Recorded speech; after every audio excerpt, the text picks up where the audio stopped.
Hey, Cesc Julian here, Coffee and Talk, and today we're going to talk about the mental paddle game. Today we're having coffee at the Padel Club. Yeah, with a little bit of gossip. I like it. All right, Jules, don't tell me you're drinking Don Francisco again. You're hooked on that thing. Don Francisco, So baby. good, right? Yeah, I love it. I did Don Francisco this time too. It's There so you go. good, Cheers, man. baby. It's really good. And this is a brewed coffee. I love Yeah. it. So, Cesc, let's talk about the mental game. The mental game at all levels. I mean, and I can take we can take the top 100 paddle player in the world and chop the head off. And we can take Coelho's head and we can chop it off. We'll put them playing together and you will not see a difference. I mean, at the skills they have. I mean, we know that these guys, they have the skills. So what makes the difference between the number one paddle player in the world and the number 50 or 100? It is the mental game. That's it. It's how do you play the 30-40s, the 40-30s. You know, how do you talk to your partner? What is the chemistry with your partner when you're playing? The mental game at a certain level, it's so important. I will say from intermediate going up, because I mean sometimes if you don't feel that chemistry in the paddle court, if you don't communicate with each other, if you don't have that, it happened to me the other day. I mean, it was funny. A couple of days ago, I played with someone. The guy, my partner, never spoke to me for the entire 3 sets. I mean, Were you playing that bad? Probably, but what do you mean? Why? I was playing on the forehand. I mean, I was talking to him. Hey, they're both back. They're, let's come up. Let's do this. But did you know the person? Or Of course, I know this guy forever, and he hasn't even spoken a word to me in the entire match. Even though when we switched sizes, he wasn't even talking to me, and I was like, You think he had a bad day or something? "Bro, I mean, he's like that. He doesn't talk." Yeah. Huh. So when you don't have that communication with your partner, it's very difficult to communicate it. So that's part of the mental aspect. And then the other mental aspect, it's when to hit that specific shot. You know what I mean? So we know it's about not making mistakes. Yeah. You know what I mean? The risk, when to risk. When to risk it and when to not. Yeah. And I always tell, That's important. I think a lot of people have difficulty with that, especially tennis players. Yes. One thing is how do you play a 40 love up? You can take some risks. Right. Right. But now you're a 30-40 down or golden point. What is the basic rule of the golden point? Put the freaking ball into the other side of the net. Don't go crazy on anything. Be patient. Yes. Very patient. Be patient. Don't make the mistake. I always tell, my students, just put the pressure on the other side. Put the pressure on the other side. Just put it on the other side. Whoever makes the mistake, you will lose the game. Yep. And also, how do you play the 30-40s and the 40-30s? I mean, if you're down 15-40, don't go for a crazy shot. Yeah. Because you still, even though if you win, you still 30-40 down. Yeah. So playing with the score is crucial, but the mental aspect, it's what makes you a real champion or not. Because sometimes, I mean, how many times have we seen Coelho and Tapia playing together, and they play Chingoto and Galan, and they have a winning record over them. There's something that they can, Chingoto, Galan, there's something the other players because you see him play and they play incredible. So the thing is, everybody has their bad day, right? So how do you deal with that? Yes. Okay, so let's talk about that. You play very well consistently, and all of a sudden you're playing players that are below your level, and you are losing, and you are making errors, right? And now it's in your head, and you're overthinking it. And overthinking about your errors. You should have done that. And you're making more errors. This is another area where I think a lot of people have difficulty with. I mean, when I was a kid playing tennis, I had that difficulty. And I had to find my own way of how to release that energy and move forward. So I see that a lot. And you also got to understand that it's just not you. It's you're working with your partner. If your partner sees that, But it's not true when you were a kid and you were making mistake. Is that true what the rumor is saying that you start singing? Boy. Yes, it's true. What was your singing like? Britney Spears or? Well, she was. I'm a little older. Okay. Oops, I did it again. So you start singing? Yes. So somebody had told me. Yeah, I did. So I was God. little. I was probably like 8 or 9 or something like that, and I would I'm making Aaron overthink, and I couldn't get past it. So somebody had told me to sing a song that I liked, and I don't remember what song it is. I think it changed over a year because there's all different songs. Is that the And Barney? it worked. Did Barney exist back then? No. I love. I know me, you still love Barney. I know you still love Barney, but no, not when I was not at that time. But as moving on, I didn't want to start singing, so then I started letting energy out. But I did it. I went the wrong way, kind of swearing and not really doing. So people would frown upon that, and so then I would release the energy out, but not swearing or anything. So that's kind of what I do. But once I do it, it feels good, and I move forward. Yes. And I tell my partner that I move forward, by getting mad and then going, okay, let's go. I'm done with that. Let's move forward. Yeah. And so you got to find your own way. And if you see your partner, because remember, you're with a partner. If you see your partner also having a bad day and you're in a tournament or something, you have to know how to motivate them as well. Okay, you have to.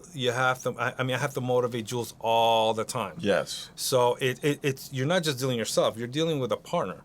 So if your partner's making mistakes and you can't motivate him, get him out of it, then you're gonna lose. And you guys are a team. Yeah. So there's a mental. This is a mental game. There's a few sports like golf, tennis, battle. It is a mental game. But here now you're working with another person, another team. Okay, so that's important. 2, okay, you're playing against opponents, and they coming in with a lot of confidence. Okay, they're coming in, they've won the last tournament, they feel they're superior, but maybe they're not. Or maybe you guys are kind of equal, but they're acting away. That's psychological warfare, okay? And you have to know how to deal with that. And sometimes you have to use it as well. So this person's doing that, right? Takes a shot. He's like so good, and you're like, what the heck, right? How can you humble him down? Okay? And I'll tell you what I do, and it doesn't work for everybody. This is what I do. I wait for an opportunity, and I hit a great shot, a high-risk shot, I would call it. And after I hit high-risk shot, I celebrate like you wouldn't know. The whole neighbors know. This typically will kind of humble them down a little bit.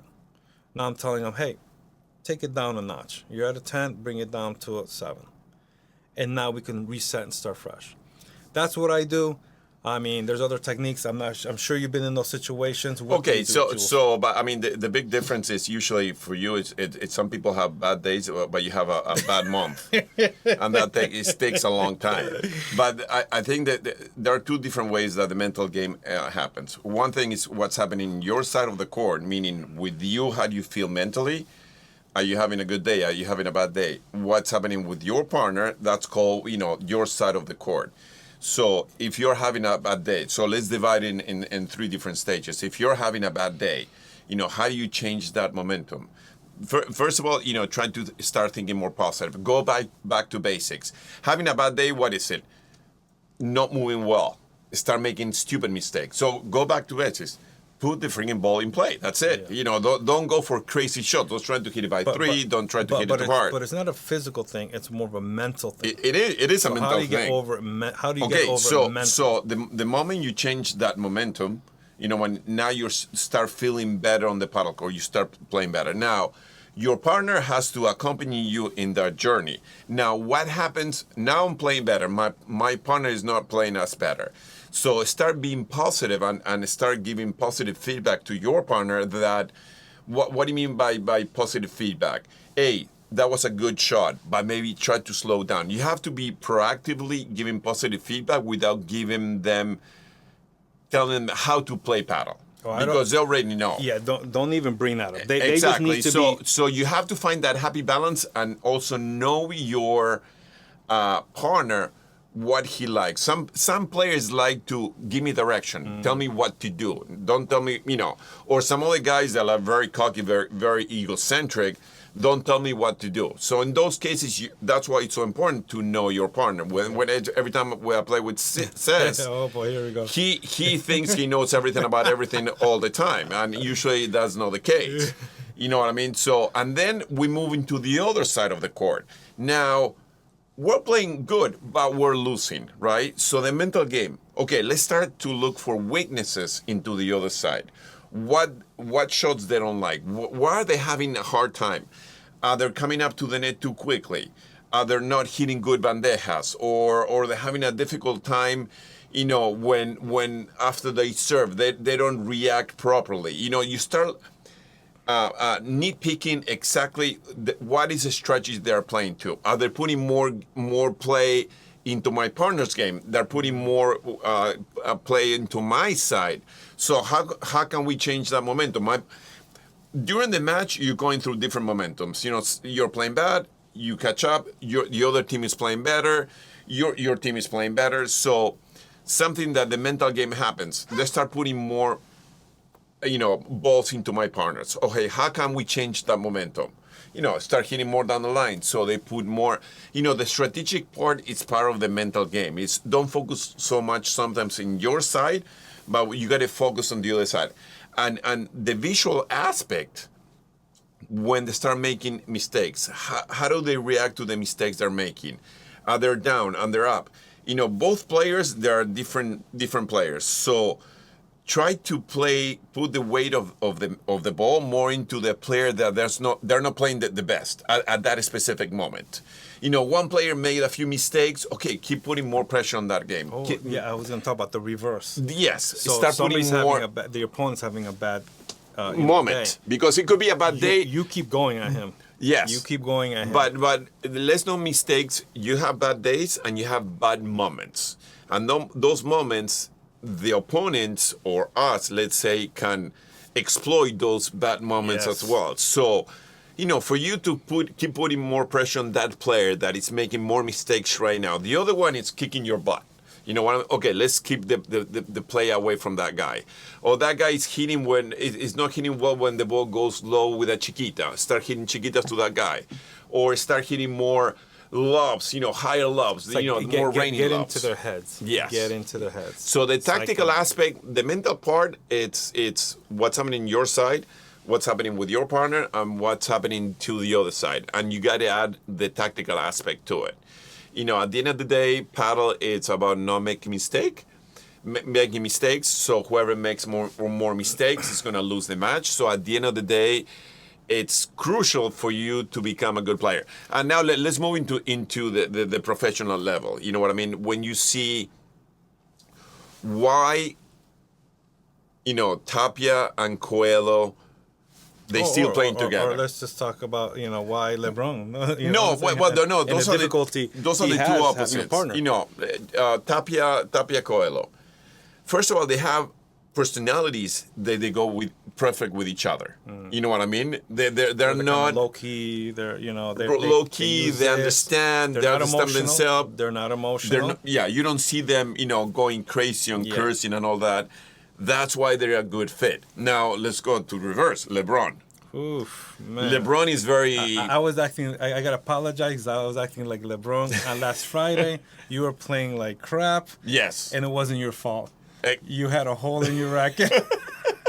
I couldn't believe it. I was playing with a broken racket. I was like, this guy's played the worst I've ever seen him in my life. I'm like, what is going on here, bro? And we won. We won though too. I started hitting lobs and they were in your racket, bro. I couldn't believe it. I had my cork racket was completely cracked. I didn't even realize that. Because you use it like 5 times a day. Coaching and stuff like that. But at the end of the day, it's personalities. Personalities either. You click with your partner or you don't. And that happens at all levels, from beginners to professional level. Yeah. You got to find the partner that clicks with you, with the style of games. Personality-wise. Look, I mean, we have players at the clubs that those guys are jerks. Those ladies are assholes. They don't want to play with them. And nobody wants to play with Nobody wants to play with them. You know what I mean? You all know who you are. Yes. Everybody knows who they are at the club. Who doesn't have a guy who every time he wins a point celebrates like he just won the U.S. Open, and he goes right to your face. Let's go! Come on, bro! It's only 1-0. I mean, what are you talking about? Now that's a psychological warfare. If you're in a tournament and you have $5,000 or $6,000, $10,000 prize winner, I could Yes. see that. Yeah. But if you're just playing at your club for a fun game, come on, man, you know? Yeah, they take it too seriously. We're Yeah. just trying to have a good time. Everybody Right. enjoying the time. I mean, you see these guys, and then at a professional level, you see it every single time. I mean, I love Chingoto. How Oh, the energy. the energy. So great, You know, man. you feel the energy So through positive. the television. It's you like know? it's like you become a fan of him. You Yes. know, you're like he's an underdog. Like you want him to win. and celebrates every point like Yeah. it's the end of like it's a match point. I mean, it's you got And to then- find the and right time at the right moment. Then you get the others that you want to see him lose. yeah. And you go there and you want, and they know that. Yeah. It's a strategy. Yeah. You know, I mean, it's incredible. Your body language is crucial. Your positive body language is crucial to true. your partner and to the other side. Yes. Because I mean, you feel the energy. If you come with confidence, Yes, you feel the you're gonna energy. you're gonna intimidate the other player. If you come Yes. in down or whatever, the other side's gonna think that they're better than you. Yes. And you don't want to start that way. Yes. You know. So- Okay. All right, guys. Thanks for joining us, Coffee and Talk, and we'll see you at the next one.